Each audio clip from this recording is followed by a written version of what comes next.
Well, first of all, welcome each and every one of you here today. I know we all have the one goal, and we must work together, but I have to start where this lady finished, because I have it written down here. When the single farm payment was initiated first, when we started getting paid, it was to compensate the farmer for not being paid properly for his produce. Am I right in that? Yeah. Correct.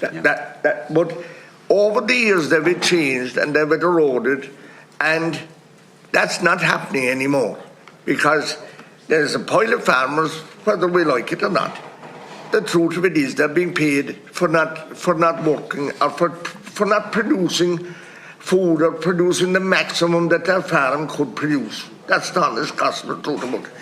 And you see, everything is connected. The young farmers see what's going on, or the young would-be farmers. And the thing that's being raised there as well, whether you have to qualify for payments now, that you have to be a full-time farmer. I mean, if a fella has another job, there's 168 hours in the week, and we're gone down now to 35 hours for industrial workers, or for anyone else in offices or whatever.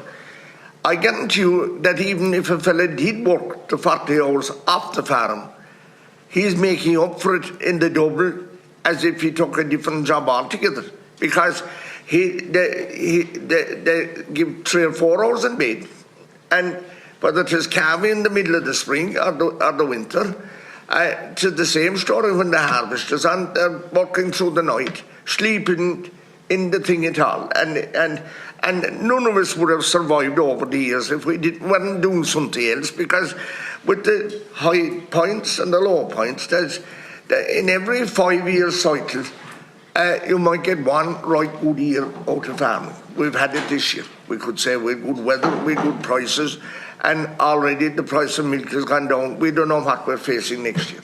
We can't give any assurance to young farmers that are thinking about going to, because I didn't get it. He didn't get it when he started out farming.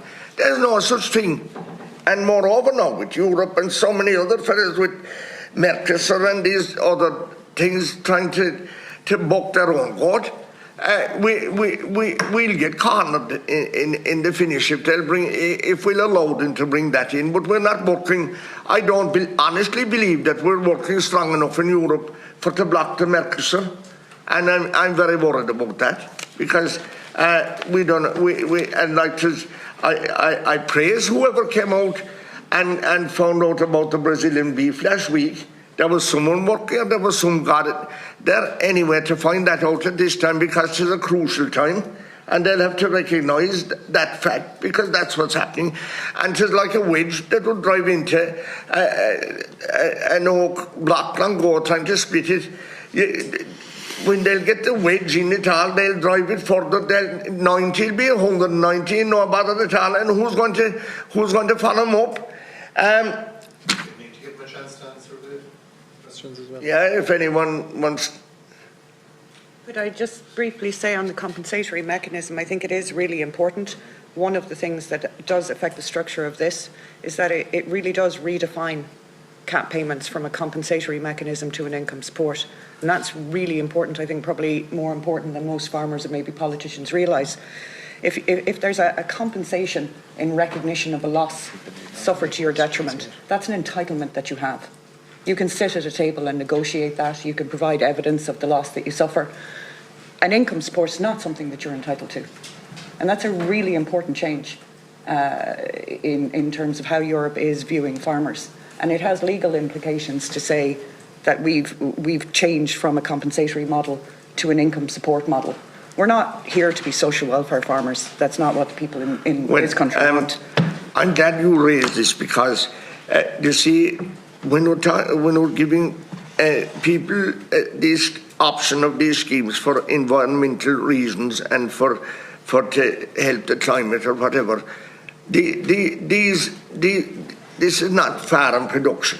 You're cutting off farm production, all these schemes, and to see what will eventually happen. they announce these small different schemes that suit different fellas, and what they're actually doing is actually suiting them by stopping them doing farming. We were brought up to farm what we had and to reclaim and make as much as we could out of every acre or quarter of acre that we had. But that's not the way it is known. You can't have it both ways, like this lady said. It can't. It was initially supposed to help fellas that weren't being paid for production, but now the Europe and the Greens and all these fellas have managed to call these payments as payments for farmers. As such, they're not. They're for a different thing altogether. They're not for food production. Do we agree with that? Sir Crack was created to guarantee food and to support rural communities and keep farmers' income stable. But the Commission has lost its way. It is stripping our income supports, piling on the regulations and turning a blind eye as cheap, low standard imports replace EU produced product. And that's what's after happening, and that's why it's going to happen. With Mercosur, that's what's going to happen. Like, it was there to prop up farm, but it's no longer there. That's the big thing. Like, we're talking about the thing. The way I look at for the cap payments, it needs to come in for the main thing is that most of the money funding of the cap payments goes towards the primary producer. That'd be my total demand. As producing the lamb, producing the milk, producing the calf, the whole. That's the man. That's the man that's doing the main work.